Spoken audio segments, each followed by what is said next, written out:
You'd think legislation to increase penalties for people soliciting minors for prostitution would be a no-brainer. I mean, no one would agree that behaviour should go on. If someone tries to do that, jail them for the longest time.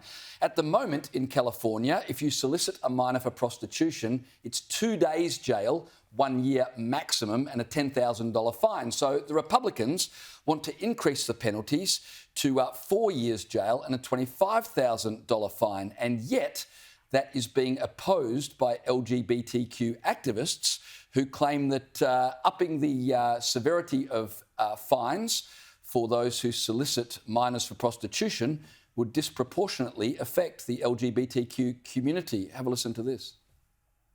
We are particularly concerned that the harsher penalties proposed in this bill will disproportionately impact marginalized communities, especially members of the LGBTQ community, who already suffer from systematic biases within the criminal justice system, particularly when it comes to sexually based offenses. Studies have shown that LGBTQ people, particularly gay and transgendered individuals, are more likely to be charged with sex offenses compared to their heterosexual counterparts. For instance, LGBTQ individuals are 9 times more likely to be charged with sodomy.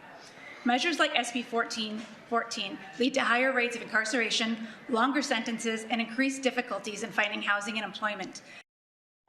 Liz, I listened to that and I simply could not believe what I was hearing. I mean, how does anyone make sense of an argument like that? I'm sure the LGBTIQ community are saying, please stop talking on our behalf. That is the opposite of standing up for them. I mean, they're literally pointing the finger at this community saying, if you are going to punish people for having sex with minors, then you're disproportionately punishing people belonging to the LGBTIQ community. If that doesn't make you just absolutely incredulous, and yet here's the senator who tried to bring this bill. There were amendments passed.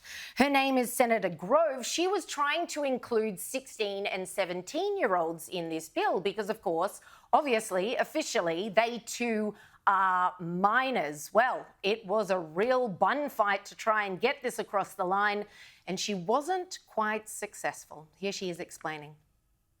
Who would have thought in the state of California it'd be this hard or this difficult to protect minors, 17 and below, from men that purchase them for sex? Take a look at this. Today in the Public Safety Committee, they allowed us to charge a wobbler instead of a full felony for those that are 15 and below.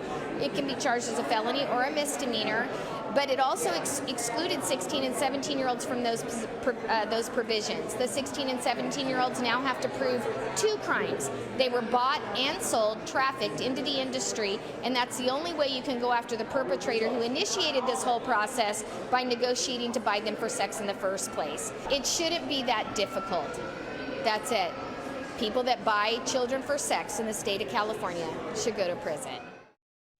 It is just... Can't really add to that. It should be that straightforward. The prosecutors in California have already come out saying, well, given those are the preconditions of actually prosecuting or having a chance of prosecuting someone who's soliciting sex from the 16, 17-year-olds, it's going to be almost impossible to prosecute. You've just created too many loops for us to jump through in order to bring a case against any of the people who are committing that crime. It just beggars belief. It is just even a controversial bill. It is just staggering, and just a bit of PR advice to the Californian LGBTQIA+ community, saying that banning people from paying for underage sex is going to disproportionately affect your community does not help your cause. That does not. That's not a good line. That's not a good hill to die on. That's not a good. I would just keep that out of the media release. And then they started reeling off the stats to prove it. I know, but it got worse. It just does my head in when the left does this. You wouldn't believe it, but North America appears to be a hotbed, no pun intended, for these sorts of weird, strange grey areas.